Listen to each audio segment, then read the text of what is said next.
Good morning. This is my second attempt at a speech I've already given, so I'm hoping to refine it a little bit today, so thank you for giving me the opportunity. I'm very grateful. This speech is about sex, and sex in relationships. Most romantic relationships fail. Conventional wisdom says in the U.S. that a successful relationship goes through courting phase, and it goes through a dating phase, and it goes through an engagement phase, and then it winds up in a committed partnership. 50% of committed partnerships end in divorce. 67% of second committed partnerships end in divorce. Author Elizabeth Gilbert, who wrote Eat, Pray, Love, has a new book out called Committed. It's her journey towards second marriage. She said if any institution failed as often as romantic relationships in this country, the government would step in and ban it. We've seen the commercials lately for Toyota, right? They're coming on TV and apologizing for all their faulty accelerators and faulty brakes. Their fail percentage wasn't 50 or 67%. So, faced with this statistic, or these statistics, why do we keep trying? It's my belief that we are social creatures, and social creatures in a much more profound way than just greeting each other during a 3-minute break. We are social creatures that yearn for the type of validation that comes from intimate knowledge. And that desire is so strong that we'll face incredible odds and try again to have a successful, intimate, sexual relationship with another human being. So, what do we do to get a little better at these relationships? I offer you 3 points, 3 suggestions. And I say to everyone I work with, take what works for you, leave what doesn't. So if only one of the 3 works, leave the other 2 here in this room. The 3 suggestions I offer: master 2 positions. 2, if you're thinking it, say it. 3, build a great friendship.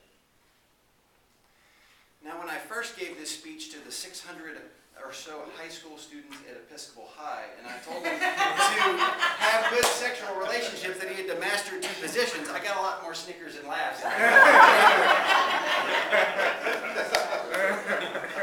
I told the kids, no, that's not what I'm talking about. You probably already know way more about that than I do. The positions I'm talking about are I and we. The best relationships I've seen, the partners in them can go back and forth between I and we. Now, the I position is who we are as individuals. What do we like? What do we dislike? What makes us passionate? What makes us angry? Having intimate knowledge of who we are and what our values are critical to our own personal development. But we get into relationships sometimes, and it's easy to lose sight of who we are. Because we get so consumed with this other person. We want to make them happy. We want to try to make them happy as if we had that power. And so we might lose I, the person we are. By the same token, there's we. Who are we as a couple? What do we believe in together? What works for us? And in sexual relationships, this is particularly important. How are we going to be together in a way that truly works for both of us? If there's too much I in your relationship, it will fail.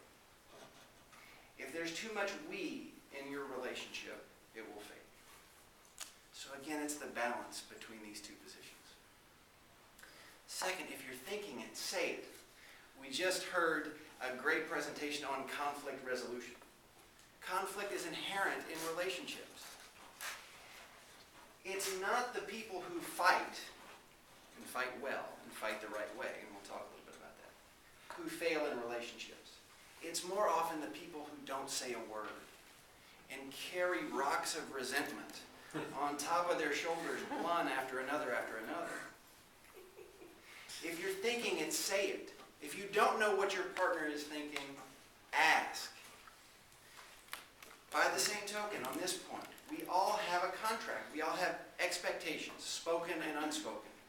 If you don't give voice to them, your needs will never get met. If you don't know what your partner's expectations are, they'll never get met. If you're thinking it, say it. Finally, build a great friendship.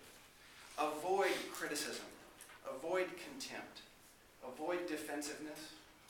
And avoid stonewalling. You all know stonewalling, right? The kids knew it really well.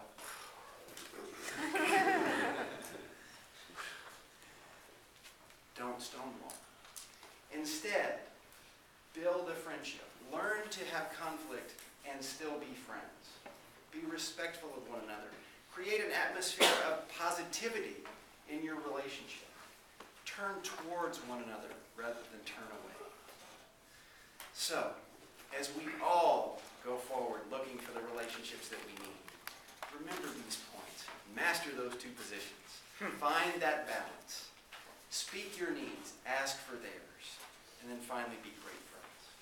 Thank you.